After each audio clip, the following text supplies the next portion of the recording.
Sila ang bumubuo ng sindikato sa loob ng PNP. Apat lang na halimbawa ko sa lahat na ang member ng PNP na magsasabi ako na nandyan ang pinakamalaking organisasyon ng criminal groups. Number 1, 2013, sino ang involved na nangyari ang Ninja Cups? PNP. Evident si PNP itself is the one.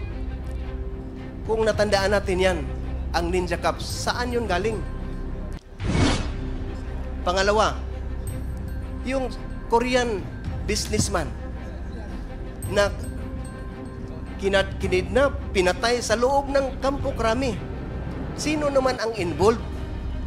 That is PNP EIDG, Anti-Illegal Drugs Group. Pangatlo, yung covered up, 6.7 million. Sino ang involved? Ang PNP pidig na naman. Member. Pang-apat, hindi lang tagal, nagsalita ako dito 28 ng August, pagka 29, may robbery hold up na nangyari. Sino naman ang involved? Alam naman natin mga kapulisan na sa atin ang problema. Hindi sa civilian, hindi sa politiko.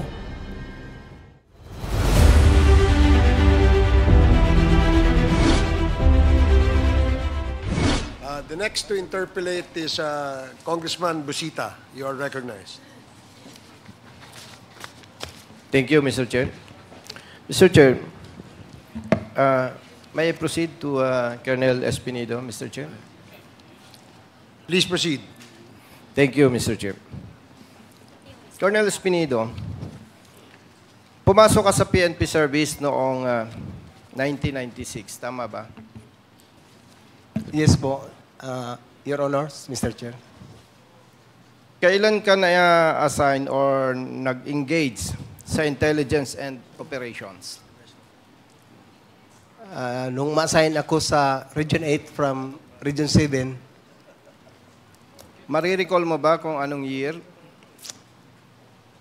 2000, Your Honors, Mr. Chair. 1999, 2000 sa PAOK TF. So, yes. Thank you, Mr. Chair. So, more than 20 years ka na sa intelligence and operations, right? Ganon, yes, Okay. Mr. Chair.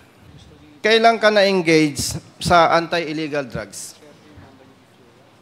Under ako ng KANO, City Anti-Narcotics Unit, 2001, 2002. So, more than 20 years ka na rin sa anti-illegal drugs, tama? Hindi 20 years kasi sa Regional Intelligence Investigation ako Division, Your Honors. Specifically, pag sa KANO, 3 taon lang sa KANO. Yes. Okay. During the previous hearing, tama ba yung nadinig ko, Mr. Chair, na nabanggit ni Colonel Espinido kung ayaw ng Chief PNP ang illegal drugs, walang illegal drugs. Tama ba? Yes. Thank you. Yes, big yes, Your Honors. Thank you, Mr. Chair. Ano ang nagtulak sa'yo para sabihin ito? That is my personal experience, Your Honors, Mr. Chair.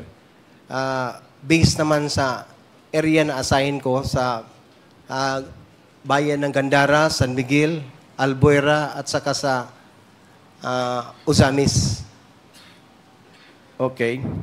Mr. Chair,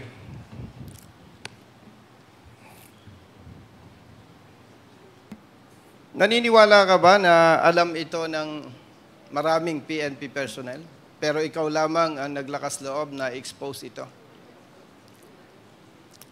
Mayroon nakaalam, mostly, Your Honors, mga classmate ko. At saka sa Region 8, alam nila na yun mga nangyari sa akin, Your Honors. Kung nabanggit mo yan, na kung ayaw ng Chief PNP ang illegal drugs, walang illegal drugs, pwede rin ba nating sabihin na kung ayaw ng Chief PNP ang illegal gamblings, kasama ang illegal pogos, walang illegal na ganito? Yes, Your Honors. Thank you, Mr. Chair. Referring to your affidavit, paragraph 34, page 6, nabanggit po ninyo na from my experience, I can say that the PNP is the biggest crime group in this country. Tama ba, Mr. Chair? Yes, Your Honors, but I made repeatedly explain and expound last Quad Committee hearing, Your Honors. Yes. Ano ang nagtulak sa'yo para sabihin to? Your Honors, I have supposedly reply for the controversial issue last hearing, but that is your question. I'm not yet read my reply, Your Honors, but to tell you, I can say that because of also my experience. Yes, And- thank you, Mr. Chair. Colonel Espinido, Mr. Chair,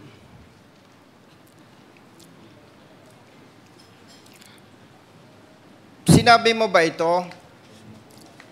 na the biggest crime group sa ating bansa ay ang PNP dahil may mga personnel ng PNP na involved sa illegal drugs? Yes or no? Yes. Mr. Sinabi Chair. mo rin ba ito, Mr. Chair? Dahil may PNP personnel na involved sa illegal gamblings? Yes or no? Yes, Your Honors. Sinabi mo rin ba ito dahil may mga involved na PNP personnel sa kidnappings? Yes, Your Honors. Sinabi rin mo ba ito dahil may mga PNP personnel na nasasangkot sa killings or EJK? Yes, Yes, or no? yes, Your Honors. How about robbery holdup? We can attest to that, Your Honors, because when the time my last time here in 28 August 29, there is a news that there is a robbery holdup happened in Bataan with the 7 police officers involved. Yes, I agree with you. How about, na-assign ka sa Mindanao? Yes, Your Honor, Region 11. Sa pagkakaalam mo, mayroon bang human trafficking na nangyayari within Mindanao? I cannot really give you the exact answer, Your Honors, because just only a hearing or a report that there is but a documentation. I have. Yes. So you mean, may nadidinig ka? Yes, Your Honor. Yes. Gusto ko lang i-clarify, Mr. Chair, kay Colonel Espinido. Kasi, para malinawan ng taong bayan. And of course, malinawan ng PNP personnel.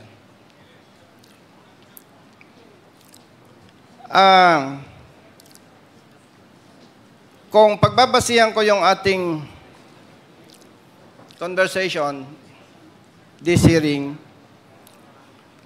tama bang sabihin na may mga personnel sa PNP na kriminal? Yes. Yes, Your Honor. Okay. Pero, hindi lahat ng personnel sa PNP ay kriminal. Yes, Your Honor. In terms of percentage, malaking porsyento ng PNP personnel ang kriminal o hindi? 60-40, Your Honor. Ano ang 60%? 60 ang mabait. 40 ang masama. I agree with you na may mga involved, pero hindi ako agree sa'yo na 60-40. Sorry. Yes. Meron ka ba, Colonel Espinido, na siyempre, pagkita mo yung problema, especially you, more than 20 years sa PNP, nakikita mo yung problema, di ba? Okay. Meron ka bang idea para ma-resolve or ma-address ito na kung saan sinasabi mo na maraming kriminal sa loob ng PNP? We have, Your Honors. Pwede po ba, Mr. Chair, madinig kung ano yung mga idea ni Colonel Espinido na pwedeng gawin ng PNP to address this problem? Mr. Chair? Your Honor, number one, we must stick to the core values of the PNP. Dapat ang pulis. It refers to four aims. Makadiyos, God-fearing, makakalikasan, makatao at makabansa. Remember, Your Honors, when I applied for police or public basic recruit course as a PO1, sa pag-umpisa pa lang sa training, turuan ka na ng enlisted instructor mo na mag-utang. Tinawag na issumatic. Hanggang matapos ka sa pag-training mo, utang, loan, utang. Tinuruan ka na hindi ka magbayad sa utang mo kasi wala ka ng pera, wala ka ng sweldo, wala ka ng sahod. Kasi ang gusto din ng PO1 na hindi siya pagtripan ng mga enlisted instructor, kung ano-ano na lang ang gusto ng mga enlisted instructor, sang-ayon ang PO1. Diyan pa lang sa training center, Your Honor, hindi mo na makikita na makadiyos ang polis. Pangalawa, dapat masali sa subject ng PPEC. Yung talagang prinsipyo na may Panginoon. Your Honors, involvement of concubinage and adultery sa law enforcer ang dami. Lawbreaker, law enforcer, lawbreaker. Kaya paano natin masolba ng problema when in fact in the police station and training center mismo may tungit. Illegal gambling. Ang nag-umpisa ang mga senior officers. That's why I can say, Your Honors, Mr. Chair, that if we need to change the total PNP, the member of the PNP, it must be from the general down the line, not from the PO1 up to the general. Yun ang nakikita ko, Your Honors, dapat talaga iisabuhay yung pro-God, yung God-fearing para makita mo ang commitment ng isang law enforcer na hindi takot mag-implement kasi ang katakutan lang niya ang Panginoon. Your Honors.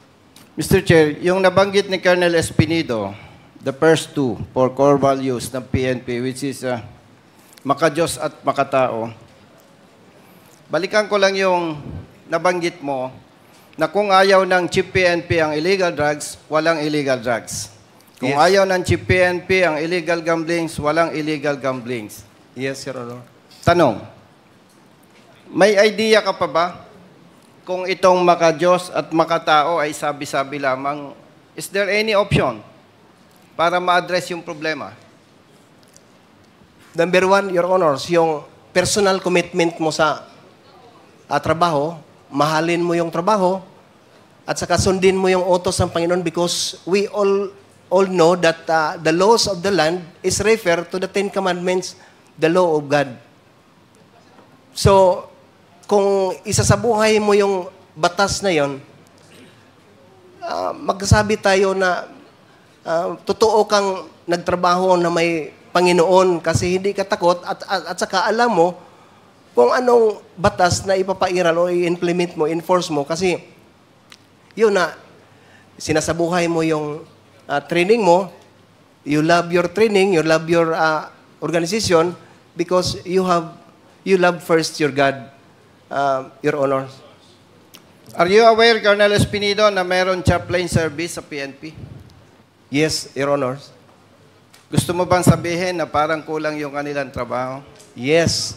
Ang laking kulang, Your Honors, when in fact I have a picture, document in my chapel of Region 8, Police Regional Office 8. Makikita mo, Your Honors, ang kaibahan. Ang 10 Commandments na sa Exodus chapter 20, verse 3 to 17, iniba na. Iniba na ang 10 Commandments na nilagay sa harap ng